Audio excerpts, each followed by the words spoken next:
नमस्ते बच्चों, आज हम सीबीएसई कक्षा 9 का पाठ वाक्य पढ़ेंगे। और बच्चों, आज हम पढ़ने वाले हैं इस पाठ के बहुविकल्पीय प्रश्नोत्तर। तो शुरू करते हैं। पहला प्रश्न, ललद्यत किस भाषा की कवयित्री हैं? ऑप्शन है बंगाली, कश्मीरी, संस्कृत या उर्दू। राइट ऑप्शन है बच्चों ऑप्शन नंबर 2 कश्मीरी। ललद्यत कश्मीरी भाषा की कवयित्री हैं। प्रश्न नंबर 2 है, वाक शब्द का अर्थ है। तो बच्चों ऑप्शन है वाणी, शब्द, कथन या उपरोक्त तीनों। तो बच्चों ये तीनों ही वाक के ही पर्यायवाची हैं, इसलिए उपरोक्त तीनों हमारा सही उत्तर होगा, यानी कि ऑप्शन नंबर 4। प्रश्न नंबर 3 पढ़ लेते हैं। ललद्यत का जन्म किस सन में हुआ था? तो ऑप्शन देखते हैं बच्चों। ऑप्शन है सन 1320, सन 1322, सन 1391 या सन 1328। तो बच्चों राइट आंसर है सन 1320, यानी कि 1320 के लगभग इनका जन्म माना जाता है। प्रश्न नंबर 4 है, ललद्यत का जन्म कहाँ हुआ था? बच्चों यहाँ पर इनका बर्थ प्लेस के विषय में बताना है हमें। तो ऑप्शन पढ़ लेते हैं। उत्तर प्रदेश के बनारस में, कश्मीर स्थित पंपोर के सिमपुरा गांव में, बिहार के पटना में या उपरोक्त में से कोई नहीं। तो बच्चों सही ऑप्शन है हमारा ऑप्शन नंबर 2 कश्मीर के स्थित पंपोर के सिमपुरा गांव में। तो बच्चों प्रश्न नंबर 5 पढ़ लेते हैं। ललद्यत का नाम नहीं है। बच्चों ध्यान से पढ़िएगा, प्रश्न नाम नहीं है। तो हमें पढ़ने ऑप्शन लल योगेश्वरी, ललारिफा, लल्लेश्वरी या ललिता। तो बच्चों हमने जब इनका जीवन परिचय पढ़ा तो हमने जाना कि इनको कई नामों से जाना जाता था, लेकिन इनका नाम ललिता नहीं था, यानी कि option number 4 is right answer. Next question है, ललद्यत का देहांत किस सन के आसपास हुआ था? बच्चों देहांत यानी डेथ होती है, तो इनकी मृत्यु कब हुई थी, हमें वो डेट पहचाननी है। ऑप्शन पढ़ लेते हैं। सन 1396, सन 1391, 1395 या 1398। तो बच्चों राइट आंसर है हमारा सन 1391, यानी कि 1391। अगला प्रश्न देख लेते हैं। प्रश्न नंबर 6। प्रश्न नंबर 6 है, ललद्यत की काव्य शैली को क्या कहा जाता है? ललद्यत जिस प्रकार की रचनाएं करती हैं उन रचनाओं को क्या कहा जाता है? ऑप्शन है दोहा, सोरठा, वाक या चौपाई। तो बच्चों हमने अभी इनका जो पाठ पढ़ा है उससे भी हमें पता चल जाएगा, इनके पाठ का नाम है वाक। तो इनकी काव्य शैली जो है वह वाक कहलाती है। प्रश्न नंबर अगला प्रश्न पढ़ लेते हैं। ललद्यत के अनुसार जीवन का सबसे बड़ा मूल्य है। जीवन का सबसे बड़ा मूल्य ललद्यत किसे मानती हैं? तो ऑप्शन पढ़ लेते हैं। धन को, सुख को, प्रेम को या शक्ति को। तो बच्चों राइट ऑप्शन है हमारा ऑप्शन नंबर 3 प्रेम को। ललद्यत के अनुसार जीवन का सबसे बड़ा मूल्य है प्रेम। प्रश्न नंबर 8, आधुनिक कश्मीरी भाषा का प्रमुख स्तंभ किसे माना जाता है? प्रमुख स्तंभ यानी कि बच्चों कहते हैं सबसे ज़्यादा सपोर्टिव कश्मीरी भाषा के लिए कौन रहे हैं? तो ऑप्शन कालिदास, कबीरदास, कश्मीर को या ललद्यत को। तो बच्चों कश्मीर तो हो ही नहीं सकता, कश्मीरी भाषा के विषय में बात हो रही है, तो राइट ऑप्शन है हमारा ऑप्शन नंबर 4 ललद्यत। इनको कश्मीरी भाषा का प्रमुख स्तंभ माना जाता है। तो बच्चों प्रश्न नंबर 9 पढ़ते हैं। वाक पाठ में है। वाक पाठ में हम क्या पढ़ रहे हैं उसके विषय में बात हो रही है। ऑप्शन है वाकों का हिंदी अनुवाद, कश्मीरी वाक, एक व दो दोनों या दोनों में से कोई नहीं। तो बच्चों हम क्योंकि हिंदी भाषा पढ़ रहे हैं तो हमारे पाठ वाक में वाकों का हिंदी अनुवाद दिया गया है। तो option number 1 is the right answer. Okay, 1 को सही से टिक कर देते हैं। फिर से एक बार ऑप्शन नंबर चलिए आगे बढ़ते हैं। तो प्रश्न नंबर 10 है, ललद्यत के अनुसार सच्चा ज्ञान है। सच्चा ज्ञान क्या है उनके अनुसार? विज्ञान का ज्ञान, आत्मज्ञान, संसार का ज्ञान या घर के काम का ज्ञान। तो बच्चों राइट ऑप्शन है हमारा ऑप्शन नंबर 2 आत्मज्ञान। अगला प्रश्न देखते हैं, पाठ 11 में दिए गए वाक्यों का अनुवाद किसने किया है। इम्पॉर्टेंट क्वेश्चन है बच्चों। जो कश्मीरी भाषा में लिखे गए थे वाक्य, इनको हिंदी में किसने अनुवादित किया है। तो ऑप्शन है मीरा कांत, मीरा सहाय, मीरा गुप्ता या उपरोक्त में से कोई नहीं। तो बच्चों राइट आंसर है ऑप्शन नंबर 1 मीरा कांत। मीरा कांत द्वारा ललद्यत के वाक्यों का हिंदी अनुवाद किया गया है। प्रश्न नंबर 12 पढ़ते हैं, प्रथम वाक्य में रस्सी शब्द किसके लिए प्रयुक्त हुआ है। ऑप्शन है जंगल के लिए, नश्वर शरीर के लिए, वास्तविक रस्सी के लिए अथवा उपरोक्त में से कोई नहीं।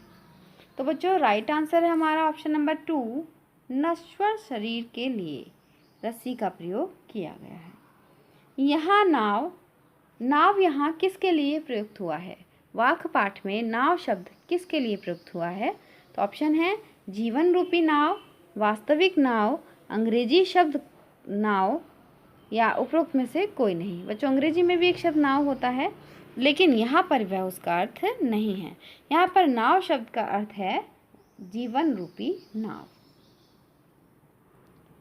प्रश्न नंबर 14 पढ़ लेते हैं। प्रश्न नंबर 14 है, कच्चे सकोरे शब्द का अर्थ है। बच्चों कच्चे सकोरे शब्द कविता में आया है, उसका अर्थ बताना है। कच्चे चावल, कच्चे फल, मिट्टी का कच्चा बर्तन या कच्चे धागे।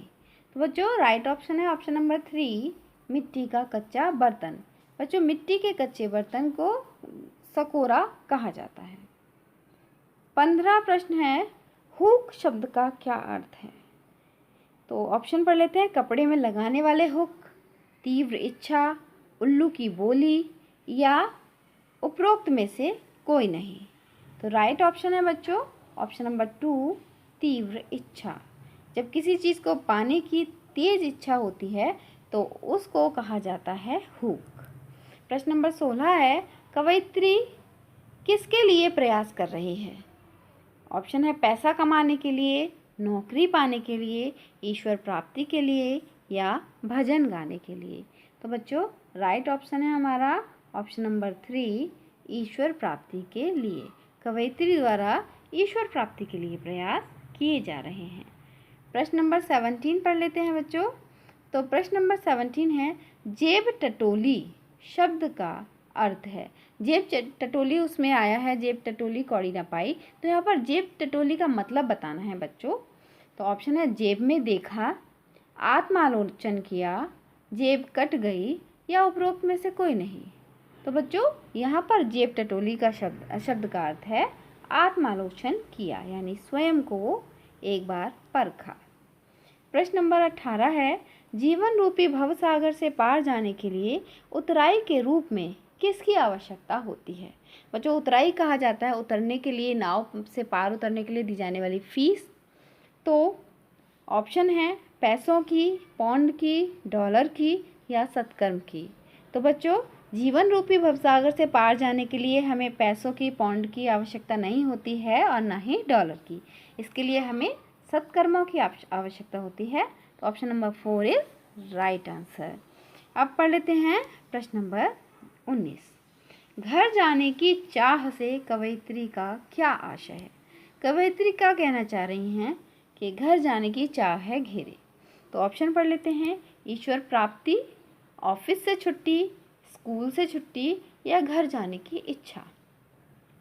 तो बच्चों कवयित्री के अनुसार घर जाने की चाह का अर्थ है ईश्वर की प्राप्ति। प्रश्न नंबर 20 पढ़ लेते हैं, रस्सी किस प्रकार की है। तो ऑप्शन रेशम के धागे की, मजबूत धागे की, कच्चे धागे की या जूट की। तो बच्चों कविता में हमने पढ़ा है रस्सी कच्चे धागे की, अर्थात रस्सी जो है वो कच्ची है, कच्चे धागे से बनी हुई है। ऑप्शन नंबर 3 है राइट आंसर। प्रश्न नंबर 21 पढ़ लेते हैं, सुषुम सेतु का क्या है। सुषुम सेतु क्या है। तो ऑप्शन पढ़ लेते हैं बच्चों, फूलों का बिस्तर, सुषुम्ना नाड़ी, फूलों का पुल या उपरोक्त कोई नहीं। तो बच्चों राइट आंसर है ऑप्शन नंबर 2 सुषुम्ना नाड़ी। प्रश्न नंबर 22 पढ़ लेते हैं। सेतु शब्द का अर्थ है। ऑप्शन पुल, सेवन, सोने वाला या उपरोक्त में से कोई नहीं। तो बच्चों राइट आंसर है हमारा ऑप्शन नंबर 1 पुल। सेतु पुल को कहा जाता है, जैसे हमने सुना भी होगा राम सेतु, भगवान राम द्वारा बनाया गया पुल। प्रश्न नंबर 23 पढ़ लेते हैं। तो प्रश्न नंबर 23 है, खा खाकर कुछ पाएगा नहीं। प्रस्तुत पंक्ति में किसकी ओर संकेत किया गया है? कौन सी सोच है जो इस पंक्ति द्वारा लेखिका बताना चाहती हैं? ऑप्शन है भोगवाद, वैराग्यवाद, एक व दो, दोनों, या उपरोक्त में से कोई नहीं। तो बच्चों ये जो सोच है ये भोगवाद को प्रदर्शित करती है, यानी कि option number 1 is right answer. प्रश्न नंबर 24, खुलेगी सांकल बंद द्वार की से क्या भाव स्पष्ट होता है? ऑप्शन है दरवाजा खुल जाएगा, मन मुक्त होगा, जीवन समाप्त हो जाएगा, या उपरोक्त में से कोई नहीं। तो बच्चों राइट आंसर है ऑप्शन नंबर 2 मन मुक्त होगा। प्रश्न नंबर 25, माझी किसे कहा गया है? माझी शब्द का अर्थ भी बताना है, यहाँ पर अर्थ बताएंगे। तो माझी इस कविता में किसके लिए प्रयुक्त हुआ है? ईश्वर के लिए, गुरु के लिए, नाविक के लिए, या उपरोक्त तीनों। तो बच्चों माझी शब्द का वास्तविक अर्थ होता है नाविक, जो नाव चलाता है। लेकिन इस कविता में इसका प्रयोग ईश्वर के लिए और गुरु के लिए भी किया गया है, इसलिए इस कविता के अनुसार इसका आंसर होगा उपरोक्त तीनों। यानी कि माझी शब्द ईश्वर के लिए, गुरु के लिए और नाविक के लिए, तीनों के लिए ही प्रयुक्त किया गया है। तो बच्चों यहीं पर ये वीडियो पूरी होती है। आशा है आपके लिए काफ़ी लाभकारी रहेगी ये वीडियो। अगर आपको मेरी वीडियो अच्छी लगी हो तो इसको लाइक और सब्सक्राइब ज़रूर करें। धन्यवाद।